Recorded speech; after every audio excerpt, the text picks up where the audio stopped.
Hi, welcome to RK Reviews.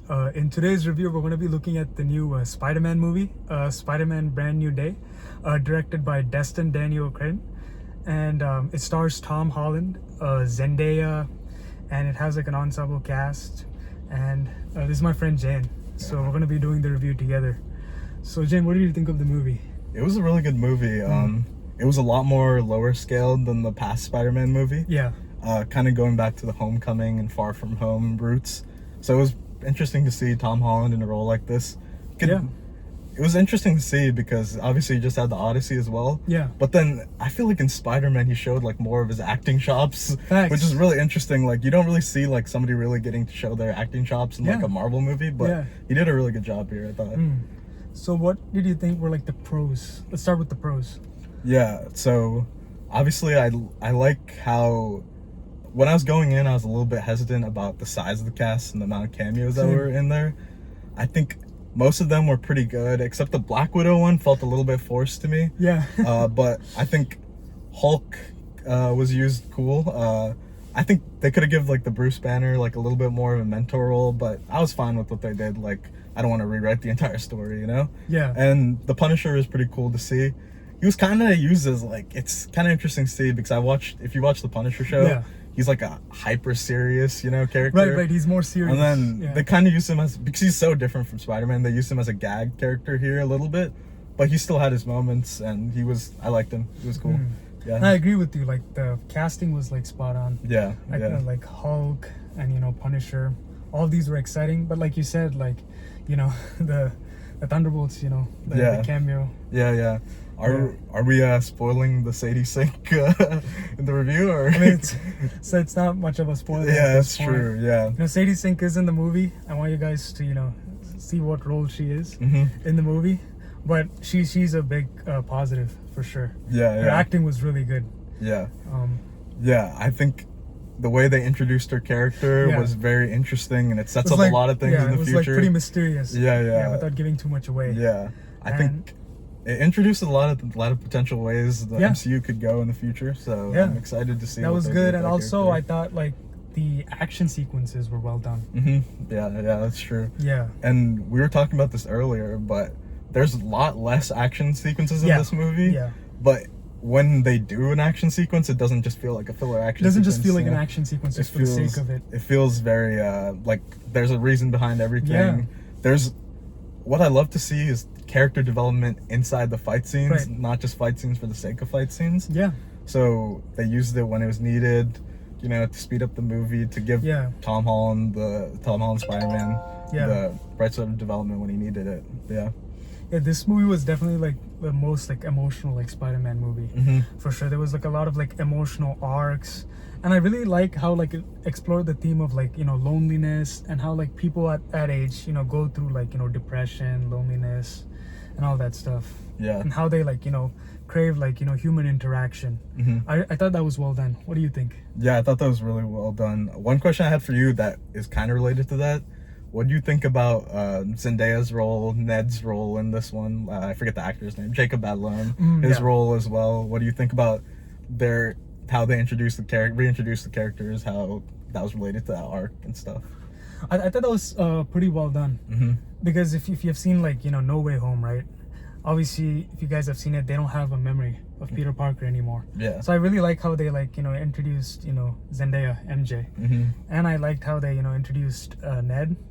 And obviously Ned he still has like the humorous banter between him and like Peter Parker, but I thought like the emotional arc between like MJ and Peter Parker was pretty well done too, because we have this guy who still loves her, but like she obviously does not remember him. So I thought that was well done. And the ending sets up like pretty interesting things for their relationship moving forward. So we'll see how it goes from here on. I remember like a lot of people wanted Zendaya to not be in this movie at all. They wanted to cut out MJ character, introduce like a new love interest. But I thought it was like needed. It was definitely like well integrated into the story. No, for sure. For sure. The way they used her was pretty well done, and it didn't feel unnecessary really. It felt like after the No Way Home, like, big change and everything, you needed to explore his development and his relationship after that. So they did a good job there, I thought. Yeah, like he said, like, you know, I thought the cast was like really good. Mm-hmm. They didn't like overdo it. You know, everyone did their role like really well. Mm-hmm. Even if like, you know, even like Mark Ruffalo, he had like limited screen time Mm-hmm. as Hulk, but you know, I thought like it made sense because a lot of people were saying like, why do we need to cast like Mark Ruffalo in this movie? Yeah. But after watching the movie, it makes sense. Yeah. Even like Punisher, Mm-hmm. you know, he also added like a good dynamic to Peter Parker. Mm-hmm. I thought like the cast did a really good job for the most part. Yeah, I think Hulk was kind of needed because I don't want to spoil the arc of Spider-Man, but Bruce Banner and Hulk have a similar arc that they've been going through in all the movies, you know? So it kind of feels like somebody who needed to relate to that sort of arc that Spider-Man was going to, like Bruce Banner was the closest option to that, probably. Yeah, that was spot on. Yeah. And I really liked, you know, the theme of like, there's not like a main villain per se. Mm-hmm. You know, they showed like how like, you know, really. the villains in this, they think like what they're doing is right. Mm-hmm. And Peter Parker thinks what he's doing is right. Mm-hmm. So I feel like there's not like a main villain per se. So the stakes are just like Homecoming in a way. So I thought that was like well done. What do you think? What you were saying before is that this movie was like a character study of Spider-Man. Yeah, it's more like a character study. So all these characters and stuff that he interacts help develop Peter more throughout the movie. Yeah. They help add layers to his character. It's all like intentional interactions. It's not just there for the sake of a cameo, stuff like that. Even with the villains and stuff and antagonists in this movie, everything is like kind of stitched together pretty well. Because he's like all grown up now, right? Like Yeah. Peter Parker's all grown up. He's matured. He's been through the wars. You know, he's been battle tested. Yeah, he literally died. You know? Yeah. So in this, it was more like street Peter Parker. Yeah. Kind of reminded me of like Spider-Man 2 in a way. What do you think? Yep. Like the Spider-Man that's depressed. I was the same depressed thing. Spider-Man. Yeah. Yeah, it did feel a little bit similar to that, you know. Even the romance stuff, like even in that Spider-Man 2, like MJ doesn't really like him anymore. She doesn't really like him. The redhead MJ doesn't really like him anymore. There was like a lot of parallels between Spider-Man 2 and this movie. Yeah. And it was pretty. I like that comparison actually. It felt very similar to that movie where it was like a big emotional change for Spider-Man, you know? Yeah, and I thought the pacing was also pretty good. Mm-hmm. You know? Yeah. Even when the pacing was actually really good. Yeah.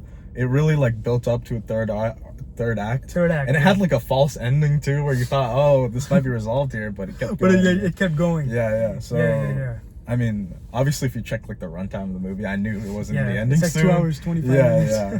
And I checked up my watch; it was like an hour and a half. So obviously, that wasn't going to be the ending. But they kind of build up to that point. Like, there's a big explosion, like before the third act, at the end of the second act, and then it slowly builds up, and the third act is just full acceleration from there. You know. And like you said, it's like a lot of like dialogue. It's like dialogue heavy. Yeah. So I thought that gave like Spider-Man more of an arc this time around. That's definitely true. Yeah. It was cool to see his like growth. You could see the growth from the past 3 movies and Avengers movies and stuff as well. You could see his growth here, and then even in this one, he's always growing. He's always becoming a better person. That's how Spider-Man should be. You know. Yeah. When it comes to cons, do you have any cons regarding the movie? Any like negatives? That comes to the back of your mind? Yeah, the Black Widow cameo was the first thing that came to my mind. I was gonna say it felt a little random, but it felt out of place for sure. Yeah, and this is like a very specific thing, but some of the swinging, this got fixed later on.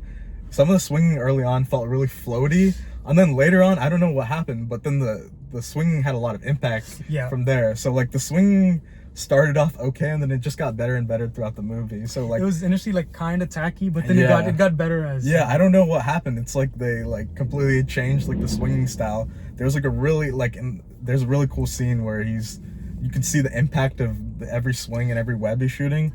But like at the beginning, you don't really see you don't feel that impact. It was kind of tacky in the beginning for sure, and you had to get used to it. But it got better as the movie went on. Yeah. What about you? Any cons? Yeah, like you said, the Black Widow, you know, the cameo. Yeah.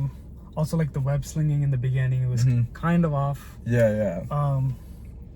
I mean, I wouldn't say it's like a negative, but I think for some people it could be like a slow start. There's a lot of like slow scenes, a lot of like conversation. So I guess you gotta have a bit of like patience this time around. It's not like non-stop action like No Way Home. So set your like expectations right, because this is more like a character study. It's studying the character of Peter Parker mainly. What's going inside his mind after like, you know, what he has like PTSD from, you know, the events in No Way Home. So how he's dealing with that, while, you know, also, you know, protecting, you know, New York City. So people who don't like slow starts and stuff, just be patient. Just be patient. It's building up to the third It will act. pick up. It will pick up For eventually. sure. Yeah, I think these were the main cons. I'm trying to think what else. I wish Tremel Tillman, like his character, I really liked him as actor. He's really good in Severance. I wish he had a little bit of a bigger role to do. He didn't have much to do. He has some like decent scenes, but like you know, I feel like the same thing in Mission Impossible. I feel like he was a little underused there. He was underused. I feel like he was a little underused again. So I hope he gets like a bigger role or something in the future. Even in the same franchise, if you could get a bigger role, that'd be cool. And one more thing was, I don't know how you felt, but like I thought like the post-credit scene was kind of confusing. It was. Because I'm sure a lot of people were like expecting big things, like, especially you know, a Spider-Man movie. Something like, you know, the symbiote or whatever. Like, you know, there were a lot of fan theories, so keep your expectations straight, because No Way Home, you literally had Eddie Brock showing up and like dropping the venom. Like this was nothing compared. This was nothing. So keep your expectations, you know, straight for that, because they don't show much in the post-credit scene. I don't want to spoil what it is. It still is pretty exciting, but it's just there's not much context to it. They don't show much. They just, you know, tell. This is a post-credit scene that will only make sense after Doomsday or maybe Secret Wars. Depends on what happens. I don't know. So don't expect anything like big. It might not even make sense until after. Like honestly. I would say even like Fantastic Four. That had like a better like post-credit scene. You had Dr. Doom at the end of that. Exactly. Which is pretty cool. So. There's nothing like that here. So you're not missing much either. If you need to go to the bathroom or something, you can go. you can still go and you can just go to YouTube and watch it later. That's true. But overall, I would give it like a 4.5 out of 5. What would you give it? I'd give it a 4. Just there's some issues, like always, like when you're doing a solo Spider-Man film versus an MCU film. A lot of MCU stuff you have to jam into the movie. You have to do a lot of cameos, and he's held within the cages of the MCU, which kind of restricts it from being like a incredible movie. But it's a really solid outing for Spider-Man. I think it's a really good movie, very enjoyable. I'd still give it a 4 out of 5. It's still a good rating. Definitely go watch it on the biggest screen. It's definitely a theatrical experience, especially for like, you know, fans of Spider-Man, you know, fans of superhero movies, or like Marvel. Definitely go give it a watch. Definitely. Thanks for watching.